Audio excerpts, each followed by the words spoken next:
Hey, well, it's Wednesday, May 27th there, and got a big fight coming up here pretty shortly. When is it? I don't even know. Oh, the 30th of May. Wow, that's pretty soon. Against Berto against Juan Urango. And this is going to be a good one. So let me just get into it. I'm going to start with Juan Urango. He's 5'7". He's stepping up in weight. This is going to be the highest weight he's ever fought at. Previous, he had fought at 142. He is definitely stepping up in weight now at fighting the 147. A lot of people say Berto is really kind of small for a welterweight, but he's even fought at middleweight before.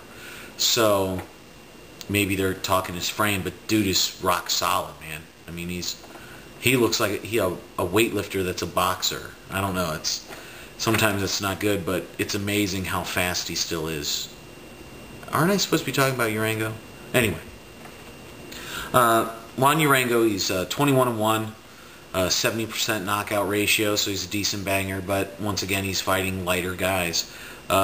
3 out of his last fights have ended in knockouts, so he's fighting the better guys. He's not knocking them out as much. Within those last 6 fights, he lost to Ricky Hatton. He got whitewashed, and as we all know now, Hatton's a very good fighter. He's just not a great fighter. So, you know, he's coming up in weight. He's never fought over 142. Everybody he's ever fought has been smaller than Berto, so that's going to be a little bit of a thing. He is a southpaw. You would think he would have that going for him, but that's really not going to be that big of a factor against Berto. There's a lot of good about him. I mean, he can hit, he can swat. He's not a great boxer. He's not, and he doesn't use his jab often enough. And if he gets swarmed by punches, he tends to stop looking for the popping his jab out, and he just starts looking more for the one shot. And Ricky Hatton kept that jab at bay pretty much the entire fight because he just kept going ahead and coming in. Some of the things I noticed about Urango is he's very open for the left hook coming across. Because every time it seems like he comes in, he drops his hands. And Hatton tattooed him many times with the hooks. And Hatton's got decent speed. He does. He's not as fast as Berto.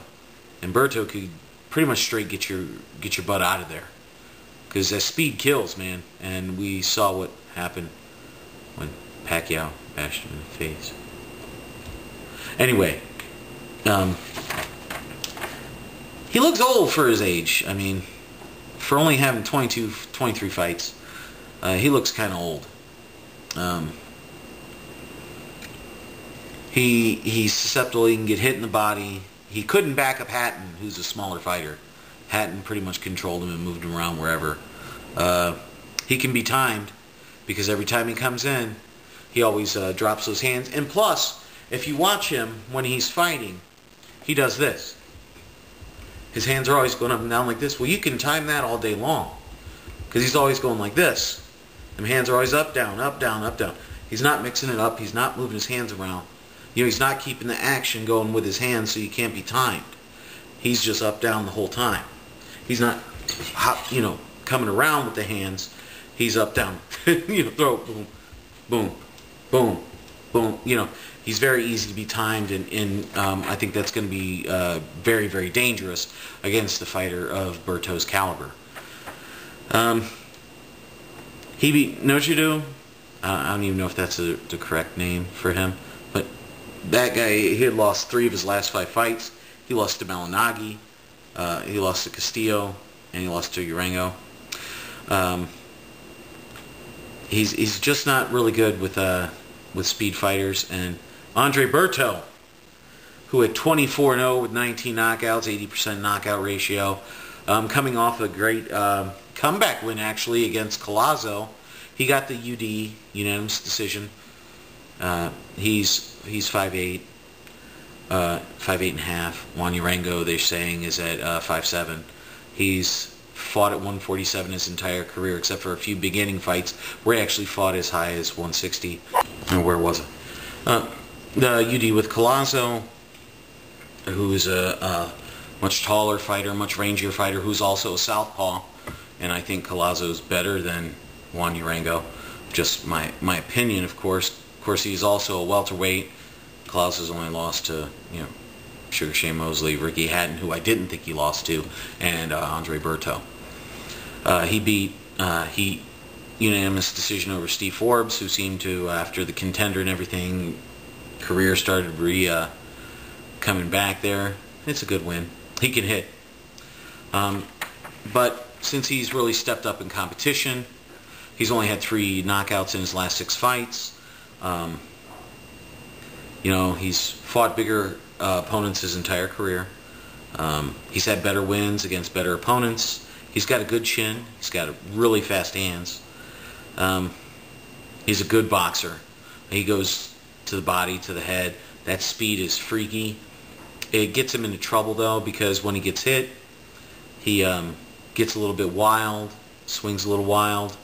Even though you're fast, if you're swinging wild, it takes the speed away from your punches. One of the things I noticed that he does, and this was very evident in the Collazo fight, is when he steps back, he goes straight back, which is not a good thing because you got nowhere to go. When you're going straight back, eventually your feet can get tangled, and he almost got knocked down by Collazo, not because the punch hurt him so bad, but because he was off balance. And that's almost worse when you go down because you're off balance from a punch that really doesn't do anything to you. Instead of stepping more off to the side and using his angles, he just goes straight back. Well, when you go straight back, the guy just has to step, he doesn't have to do anything to really follow you. You're not creating angles for him by just going straight back. So that was one of the things I see with Berto that he really needs to pick up on his game plan. He holds his left too low. I've seen that. He relies on his speed too much, and that will affect him. Maybe not right now because he's only like 25 years old, but later in his career, like a Roy Jones or some of those other guys that really relied on their speed more so than actual defense. They just relied on their athletic ability. I think that'll come into play. It won't in this fight. His speed will give Urango fits, just like Hatton did, only Berto's bigger and hits harder. He does his high-low great. He works the body well. He's a warrior. He was losing that fight up until about the 7th, almost 8th round, I would say. Well, probably the 8th round because he did have a point deducted from him for holding in the Collazo fight in the 3rd round. So he came back, won it. The point deduction really was kind of meh. I think Berto wins this fight, and I think he wins by knockout in the between 8 and 10. So I guess I'm going to go with 9. Shoot the middle there. A 9th round knockout, stoppage, TKO, however you want to put it. I just think Juan Urango, he's stepping up in weight, which is a bad thing for him. Good thing for Berto.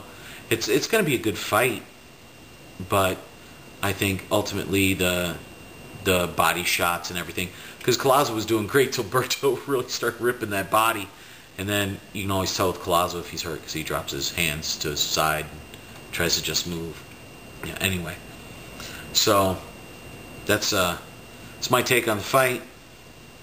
Berto in 9th, I almost got carried away there, in the 9th round knockout, and see how it is May 30th. All right, y'all have a great day. This is Bigragu. I'm out.